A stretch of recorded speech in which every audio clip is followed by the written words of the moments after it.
Hi there.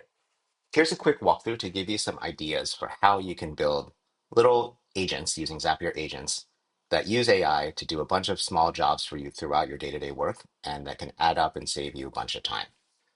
So here on my main screen in Zapier agents, you can see all these agents that I have running, all doing different jobs. We've got them organized into pods. So think of like little teams. And the one I'm going to focus on is finance. And what we have here are a few agents that do various small jobs. Each one just kind of does one little job that make our monthly close process much faster and easier because they eliminate a lot of the manual work that just kind of adds up throughout the month. So the first one is a super simple one. This is literally just like 3 lines of text.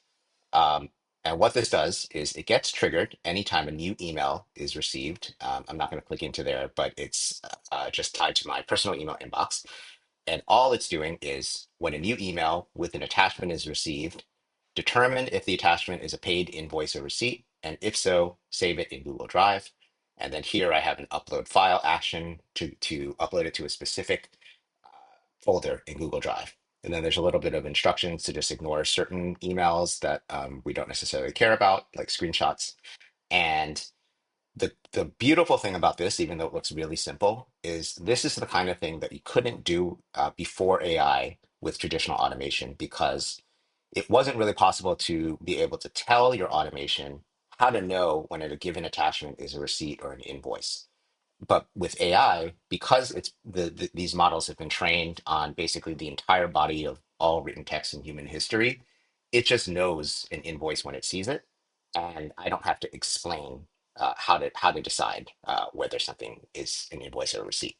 So this by itself saves a ton of time because I don't have to, each time doesn't take a lot of time, but over the course of a month, when you're getting lots and lots of invoices and receipts, having to save each one into a specific Google Drive and click through a bunch of nested folders, that adds up, right? And now I don't even have to think about it.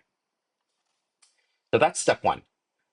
The second agent that comes in is another little step that often when you get a receipt emailed to you, the name of the file is something that's like unreadable, right? It's some kind of like garbled text. It might be a super long, just it looks like a password.pdf. And that makes it hard to scan through your folder and find a particular receipt. You often have to just like kind of click through each one and open it to see who it's from and etc. So what this one does is when a new invoice is saved as a PDF in that Google Drive folder, where I keep all our receipts, um, what it does is essentially takes that, reads it, and then updates the name in a specific format, which is just the date and vendor name. So now all of the receipts in that folder are in the same naming convention. We can easily sort them by date, and just by looking at the title, we can figure out what each one is. So this again saves a ton of time and just makes our invoices in Google Drive and receipts much more readable. And the last one to pull it all together is in our accounting system, every time we have a transaction like a charge from a given vendor, for audit purposes, for our accountants, we want to have the corresponding receipt or invoice attached to that transaction in Zero, which is our accounting system. So here's really where it gets very cool. What it does is when a new bank transaction hits in Zero, it goes and looks again in the same folder where we've stored all the receipts, and it tries to find a receipt that looks like it corresponds to the transaction that just hit the accounting system. And if it finds one, it'll upload it as an attachment to that transaction in Zero. And we've told it that when looking for a file, this is the naming format that we are looking for. We have some other details like, hey, the file name doesn't need to be an exact match as long as it includes the date.